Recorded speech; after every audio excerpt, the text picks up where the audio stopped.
जब coordinate compound को VBT explain नहीं कर पाई, पूरी तरह से एक्सप्लेन नहीं कर पाई, एक्सप्लेन तो कर पाई, इसने काफ़ी चीज़ें सही बताई, लेकिन कुछ ऐसी चीज़ें थी वो वीबीटी नहीं एक्सप्लेन कर पाई। और जब कोई एक थ्योरी फेल होती है तो वो नई थ्योरी को जन्म भी देती है।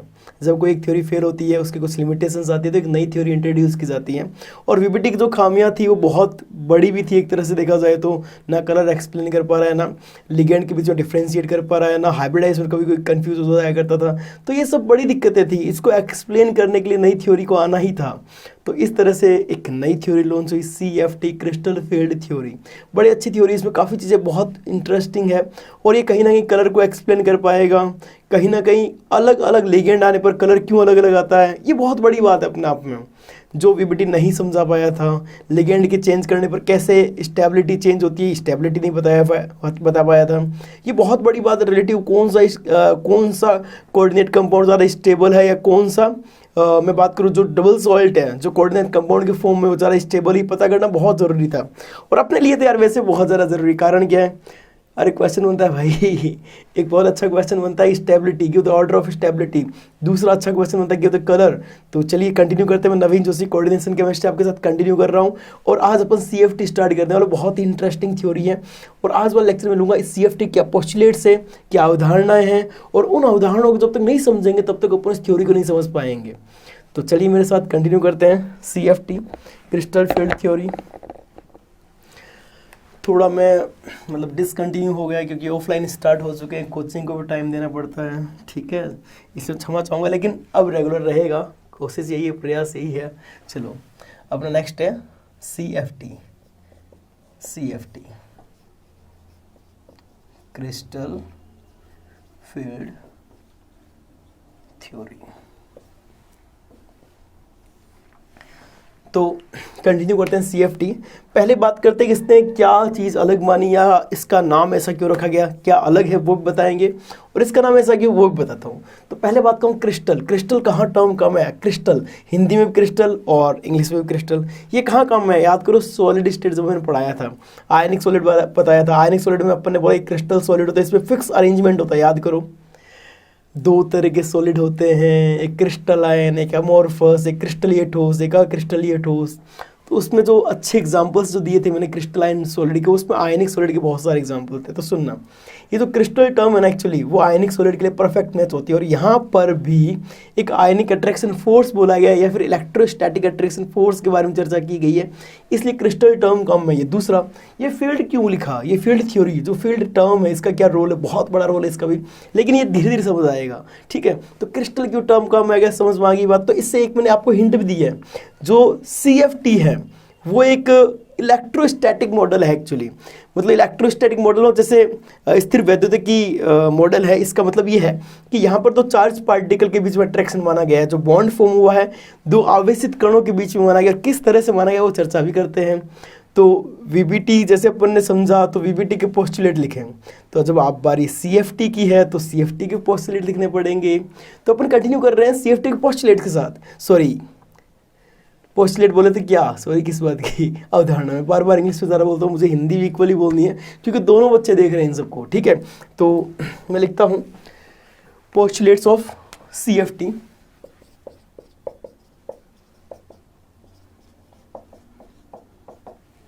सुनना ध्यान से, मैं पहले समझाऊंगा, एक एक पोस्टुलेट समझाऊंगा, क्या बताया गया है, तुम समझोगे, फिर लिखोगे, फिर तुम्हें याद होगा, इस तरह से तुम पेपर में अच्छे से कर पाओगे। सबसे पहला पोस्टुलेट क्या बोला कि जो CFT है वो एक इलेक्ट्रोस्टैटिक मॉडल है। तो इसका मतलब इसने बोला कि एक्चुअली कोई भी कॉम्प्लेक्स जो होता है ना, उसके अंदर जो सेंट्रल मेटल आयन होता है वो होता है पॉइंट पॉजिटिव चार्ज, और जो लिगेंड होता है वो होता है पॉइंट नेगेटिव चार्ज।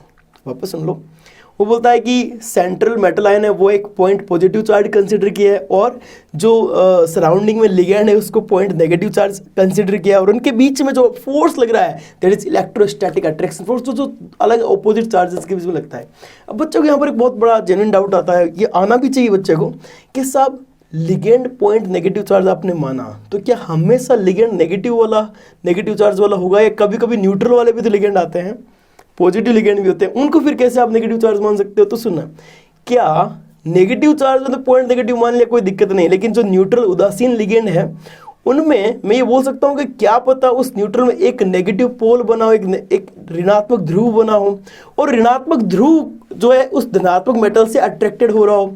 और ये पॉसिबिलिटी तो एक पॉजिटिव चार्ज में भी हो सकती है, ये पॉसिबिलिटी, ये संभावना एक पॉजिटिव चार्ज पार्टिकल में भी हो सकती है कि एक साइड उसका हल्का से नेगेटिव पोल बन जाए। तो ये संभावना देखते हुए अपन ने लिगेंड को नेगेटिव पॉइंट चार्ज माना है। तो पहली बात समझ में आ गई क्या, कि लिगेंड जो है वो पॉइंट नेगेटिव चार्ज है और जो मेटल है वो पॉइंट पॉजिटिव चार्ज है, और उन दोनों के बीच में इलेक्ट्रोस्टैटिक अट्रैक्शन फोर्स प्रेजेंट होता है। ठीक है, पहला पॉइंट समझ में आता है। दूसरा, इसने बोला कि जब जो पॉइंट दो पॉजिटिव और नेगेटिव चार्जेस के बीच में अट्रैक्शन, इलेक्ट्रोस्टैटिक अट्रैक्शन है, तो ऑर्बिटल्स का तो कोई कंसेप्ट ही नहीं है। इसका मतलब there is no interaction between orbitals of metal and orbitals of ligand. इनके दोनों के बीच में किसी भी तरह का कोई ओवरलैपिंग, मिलना, मिक्स होना, जो अपन इतना सारा कुछ लटरम सीख रहा है, वो कुछ नहीं होने वाला। इनमें कोई अट्रैक्शन या कोई इंटरेक्शन नहीं हो रहा, कोई मिक्सिंग नहीं हो रही। ठीक है, तो केवल electrostatic attraction, there is no interaction between, यहाँ किसी भी तरह का अतिव्यापन नहीं होगा किसके बीच में, केंद्रीय धातु आयन और लिगेंड के कक्षकों के बीच में। ठीक है, दूसरा पॉइंट कंप्लीट। तीसरे पॉइंट पे आते हैं। इसने बोला कि जब लिगेंड अप्रोच करता है ना मेटल सेंट्रल आयन को, लिगेंड जो उसकी तरफ आ रहे हैं, तो इसकी एक पर्टिकुलर शेप में वो अरेंज करते हैं, वो पर्टिकुलर शेप में अप्रोच करते हैं। अब वो जो पर्टिकुलर शेप वो मुझे नहीं पता, लेकिन ये पक्का है कि वो इस तरह से अरेंज करते हैं कि उनके बीच में रिपल्सन जो मिनिमम कम से कम करे, प्रतिकर्षण मिनिमाइज कर सके।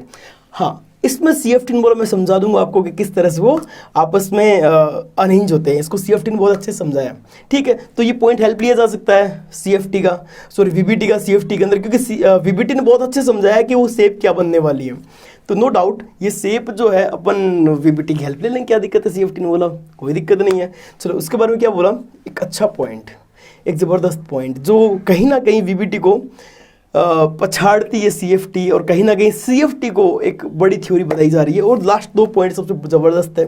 इसने बोला कि जब कभी भी, सुनना ध्यान से, जब कभी लिगेंड जो है वो अप्रोच करता है, उसके पास जाता है बॉन्ड बनाने के लिए सेंट्रल मेटल आयन की तरफ, तो सुनना क्या, जैसे जैसे अप्रोच करेगा तो जो बाहर पड़ा ऑर्बिटल है, उस ऑर्बिटल के जो इलेक्ट्रॉन्स है, हालांकि ऑर्बिटल बोलना या ऑर्बिटल के इलेक्ट्रॉन बोलना एक ही बात समझूंगा, मैं बार बार ये नहीं बोलूँगा।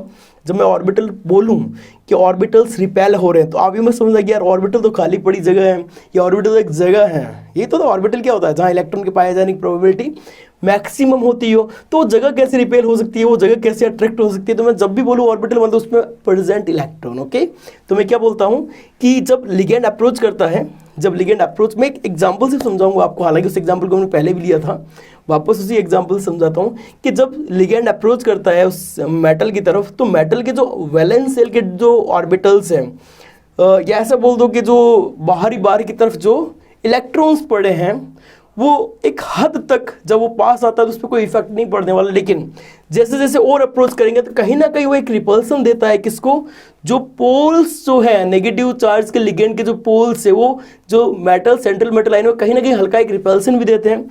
और उस रिपल्सन से जो डी ऑर्बिटल्स हैं, जो डी कक्षक है, उनकी जो डी जनरेशन खत्म हो जाती है, फिनिश हो जाती है। डी जनरेशन का मतलब ये होता है कि डी जनरेटेड ऑर्बिटल, हिंदी में बड़ा अच्छा नाम है इसका, समभ्रंश कक्षक। ये समभ्रंशता जो है खत्म हो जाती है, समाप्त हो जाती है। किस तरह से होती है, क्योंकि रिपल्सन मिलता है सबको अलग अलग लेवल का, किसी को कम मिलता है, किसी को ज़्यादा मिलता है। तो जिसको ज़्यादा मिलता है वो हाईली अनस्टेबलाइज हो जाता है, जिसको कम मिलता है वो कम अनस्टेबलाइज होता है, लेकिन एक लेवल तो ऊपर चला ही जाता है एनर्जी का। तो सुनना मैं क्या बोल रहा हूँ, इसके पोस्टुलेट में है CFT के कि जब सेंट्रल मेटल आयन की तरफ लिगेंड अप्रोच कर रहे होते हैं तो एक डिस्टेंस तक सब सेम रिपल्सन दे रहे हैं, लेकिन एक डिस्टेंस के बाद वो जो डी ऑर्बिटल्स हैं उनको रिपेल करना स्टार्ट करते हैं। उस रिपल्सन की वजह से कुछ ऑर्बिटल्स हाईली रिपेल होते हैं, कुछ कम रिपेल होते हैं। इस वजह से उसकी जो डी जनरेशन थी वो समाप्त हो जाती है, वो खत्म हो जाती है, वो फिनिश हो जाती है। और इसी को बोलते हैं स्प्लिटिंग ऑफ डी ऑर्बिटल्स। एक शब्द है बहुत अच्छा। और इसी वजह से जो क्रिस्टल फील्ड थ्योरी है, इसमें अगली हेडिंग जो आती है स्प्लिटिंग ऑफ डी ऑर्बिटल, इसमें अच्छे क्वेश्चन बनते हैं, उसके बारे में चर्चा करते हैं। स्प्लिटिंग बहुत बड़ा रोल है। विपाटित हो जाना, डी कक्षक को टूट जाना, ठीक है, डी कक्षक कैसे टूट जाते हैं, विपाटित हो जाते हैं, वो बहुत इंपॉर्टेंट चीज़ है। तो अपन ने क्या सर्च किया, या अपन ने क्या सर्च तो किया, अपन ने क्या सीखा कि ऑर्बिटल्स की जो डी जनरेशन खत्म हो जाती है, जो समभ्रंशता है वो समाप्त हो जाती है। और लास्ट पॉइंट इसने बोला कि जो ऑर्बिटल्स हैं जो ऑर्बिटल्स है वो जो डीजनरेसी खत्म होती है या स्प्लिटिंग जो होती है वो डिपेंड करता है कि लिगेंड कैसा है। लिगेंड स्ट्रॉन्ग है तो ज़्यादा होगा, लिगेंड कमज़ोर है तो कम होगा। इसका मतलब लिगेंड की स्ट्रेंथ नाम की कोई चीज़ होती है। कुछ लिगेंड होते हैं बहुत पावरफुल, कुछ लिगेंड होते हैं बहुत वीक। पावरफुल क्या पावरफुलनेस है वो समझ में आ गया, क्या पावर दिखाता है, अपनी स्प्लिटिंग में अपनी पावर दिखाता है। तो कुछ होते हैं स्ट्रॉन्ग फील्ड लिगेंड और कुछ होते हैं वीक फील्ड लिगेंड। जो स्ट्रॉन्ग फील्ड लिगेंड है वो स्प्लिटिंग ज़्यादा करेंगे, जो वीक फील्ड लिगेंड है वो स्प्लिटिंग कम करेंगे। तो जो इनका ऑर्डर है स्प्लिटिंग का वो चर्चा करेंगे अपन लोग, ठीक है। हालांकि क्या पता तुम्हें ये पॉइंट थोड़ा कम समझ में आएगा, सब ये स्प्लिटिंग कैसे होती है, ये डीजनरेसी में बता सकता हूँ, डीजनरेसी में फील दे सकता हूँ। आप लोग जब भी डी ऑर्बिटल्स बनाते हो कुछ इस तरह से नहीं बनाते क्या, 2 3 4 ये 5 डब्बे नहीं बनाते क्या, d x y, d y z, d z x, d x square y square, d z square, yes और नो, ये तो बनाते हो। और ये पांचों के पांचों ऑर्बिटल एक सेम लेवल पे बनाने का मतलब पता है क्या, इनकी एनर्जी सेम है। इनकी एनर्जी सेम है तभी तो सेम लेवल बनाते हो। अब ये जो है इनका अलग शेप है, इसका अलग शेप है, इसका अलग शेप है, इसका अलग शेप, इसका अलग शेप है, हर किसी का शेप अलग है। तब लिगेंड अप्रोच करेगा ये सेंट्रल मेटल आयन के ऑर्बिटल से डी, जब लिगेंड इनको किसी भी शेप में अप्रोच करता होगा तो एक हद तक तो कोई फर्क नहीं पड़ता, लेकिन एक हद के ज़्यादा पास आ जाए तो इसका जो नेगेटिव पोल है इसके इलेक्ट्रॉन को कहीं ना कहीं रिपेल करेंगे ना यार। इसका जो negative pole C N minus है, इसका एक नेगेटिव पोल है, जो नेगेटिव वाला हिस्सा है वो इसके इलेक्ट्रॉन्स को रिपेल नहीं करेगा क्या। और इस रिपल्सन की वजह से जो डीजनरेसी थी ऑर्बिटल्स की, रिपल्सन की वजह से समाप्त हो जाती है। इसका मतलब ये है कि रिपल्सन मिला तो अनस्टेबलाइज हुआ, अनस्टेबलाइज तो एनर्जी बढ़ जाती है एक्चुअली। तो ये एनर्जी बढ़ जाती है, ओवरऑल सबकी सेम बढ़ती है, चर्चा करेंगे। लेकिन किसी को ज़्यादा रिपल्सन मिलता है, ऐसा क्यों वो भी बताएंगे, किसी को कम रिपल्सन मिलता है। हाँ, इससे हुआ क्या, डीजनरेसी तो खत्म हो ही गई, ठीक है। तो चलिए कंटिन्यू करते हैं अपन लोग। हर एक पोस्टुलेट के बारे में चर्चा हो चुकी है, अब सारे के सारे पोस्टुलेट लिखते हैं अपन लोग, ठीक है। देखते हैं, बहुत ही अच्छी चीज़ है ये। तो पहला क्या पोस्टुलेट था, पहला क्या था, मेटल आयन या central metal ion is considered as positive charge and ligand is considered as point negative charge. क्या, central metal ion is considered as point positive charge and ligand is considered as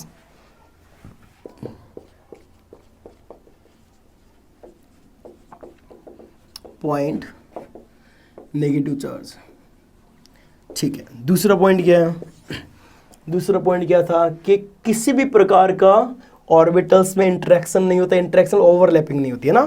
there is no interaction between,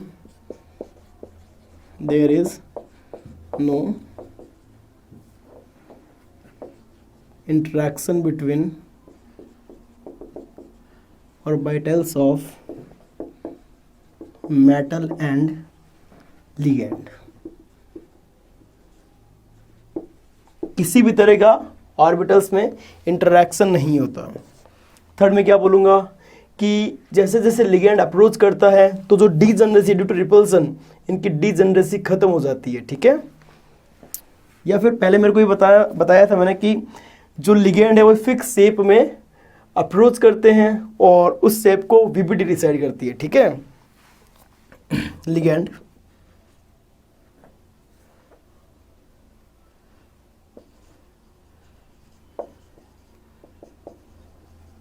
approach to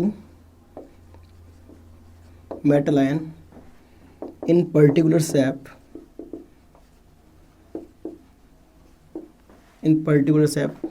which decided by VVT।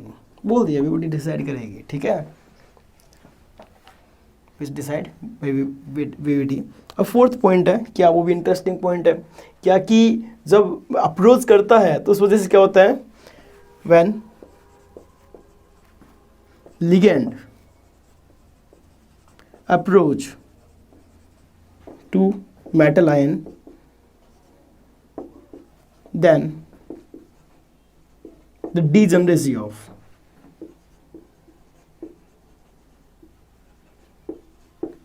d orbitals get finished due to different repulsion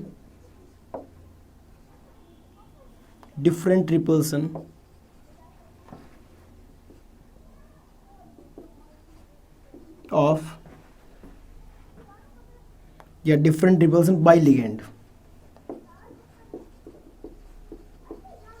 एक different repulsion लगता है, हर किसी को अलग अलग type का repulsion लगता है, इस वजह से क्या होता है अलग अलग स्प्लिटिंग हो जाती है। ठीक है, last point, there is different strength of ligand, the strength of ligand